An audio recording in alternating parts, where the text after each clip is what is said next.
Welcome दोस्तों हमारे नए चैनल हॉरर स्टोरी टेलर पे, जहां आप हॉरर स्टोरीज का मजा ले सकते हैं। विशाल नामक 40 वर्षीय व्यक्ति 7 महीने के बाद अपने भरे पूरे परिवार में लौट रहा था। विशाल शहर से बाहर नौकरी करता था। 7 महीने का अपना पूरा पैसा इकट्ठा करके वह अपने घर लौट रहा था। उसके परिवार में उसकी पत्नी और 2 बच्चे थे। विशाल रेलगाड़ी से अपने घर का सफर तय कर रहा था।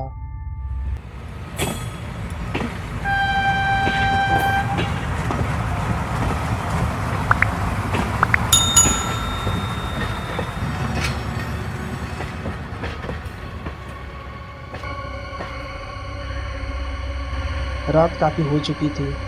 ट्रेन में सवार सभी लोग अपने अपने बर्थ पर सो रहे थे, मगर विशाल की आंखों में नाम मात्रों को नींद नहीं थी। इसका सबसे बड़ा कारण उसे घर जाने की खुशी थी। घर जाने की खुशी में विशाल को नींद नहीं आ रही थी। विशाल के अलावा एक व्यक्ति ऐसा और भी था जो सोया नहीं था। उसकी बर्थ के सामने वाली बर्थ पर ही वह व्यक्ति बैठा था। अपने सामने चुपचाप बैठे व्यक्ति को विशाल ने देखा तो जाना कि वह ड्रैकुला की कहानी पढ़ रहा था।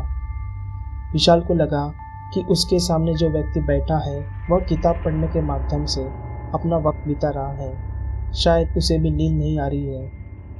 विशाल को लगा कि वह क्यों न अपने सामने बैठे व्यक्ति से बातचीत करने में अपना समय गुजारे। इसी इरादे के साथ विशाल ने उसे पुकारा, भाई साहब। किताब पढ़ रहे व्यक्ति ने उसकी आवाज़ को अनसुना सा करके उस पर कोई ध्यान ही नहीं दिया। भाई साहब। दूसरी आवाज़ पर उसने किताब नीचे करके विशाल को सपाट दृष्टि से देखा। उसके चेहरे पर भी सपाट भावी थे। इस बार विशाल तनिक संकोच के साथ बोला, मैंने आपको डिस्टर्ब तो नहीं किया?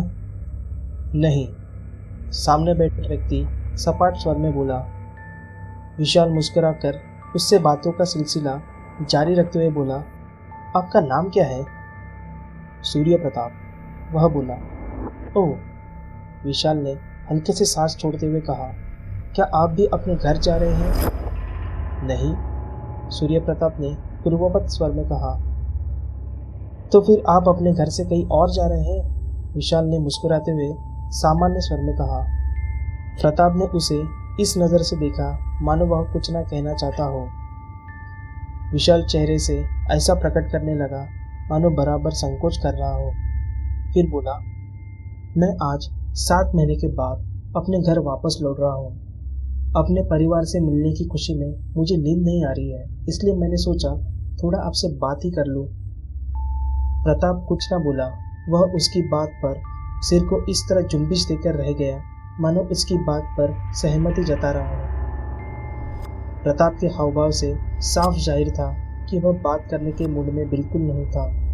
वह निरंतर जता रहा था कि जैसे इस समय बात करना बिल्कुल अच्छा न लग रहा हो। मगर आज तो जैसे विशाल चुप रहने के मूड में बिल्कुल नहीं था। वह बातों को बढ़ावा देते हुए बोला, भाई साहब, क्या आप भूत प्रेतों पर विश्वास करते हैं?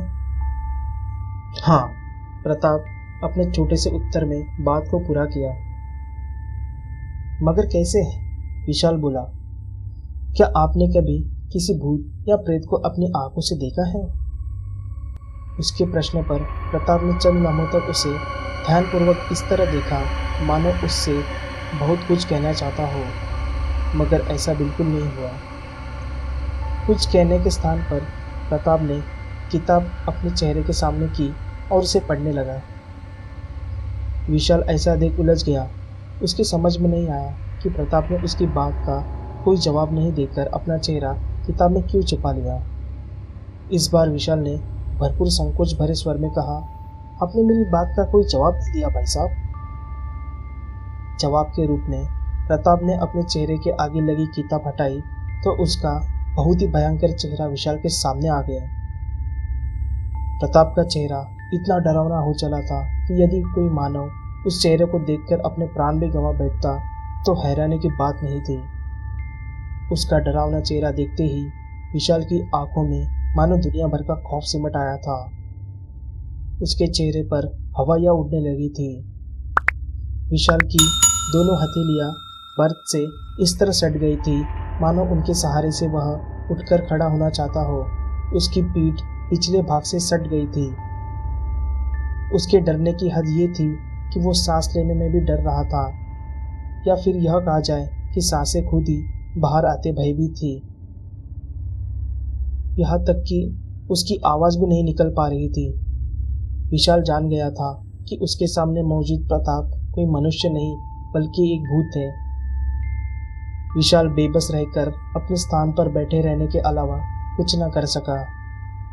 उसके सामने बैठा डरावना चेहरे और लंबे लंबे दांत वाला भूत ठहाके लगाकर बोला, अब तुम्हें विश्वास हो चला होगा कि आज के समय में भी भूत प्रेत जैसी चीजें मौजूद है। क्या तुम सचमुच भूत हो? विशाल ने भय से परिपूर्ण स्वर में पूछा। अब भी तुझे यकीन नहीं आया मूर्ख? कोई बात नहीं, मैं जब तेरा खून पीऊंगा तब तुझे यकीन आ जाएगा। नहीं, मुझे मत मारो। मेरे 2 बच्चे और मेरी पत्नी घर पर मेरे आने की प्रतीक्षा कर रहे हैं। अगर मैं मर गया तो उनका सहारा छीन जाएगा। मुझे जाने दो। कहते हुए विशाल अपने स्थान से सरकने लगा। वह भूत उसे देखकर मुस्कुराता रहा। विशाल भागने के चक्कर में अपने स्थान से फुर्ती के साथ उठा और दौड़ पड़ा। उसी समय भूत ने अपने स्थान पर बैठे रहकर ही दाहिना हाथ उठाया। उसका हाथ लंबा हो गया। वहीं बैठे रहकर उसने भाग रहे विशाल की गर्दन पकड़ ली और उसे अपनी तरफ घसीट लिया। विशाल चिल्लाया, बचाओ बचाओ।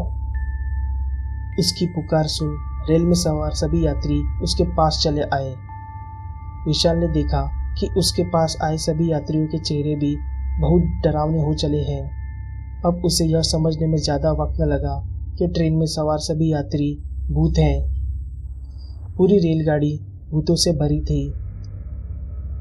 आहिस्ता आहिस्ता विशाल को चारों ओर से भूतों ने घेर लिया। इस चक्रव्यूह में फंसने के बाद विशाल को हार्ट अटैक आ गया। इसी के साथ सारे भूत विशाल का खून पीने के साथ उसकी बोटी बोटी तक नोच खा गए।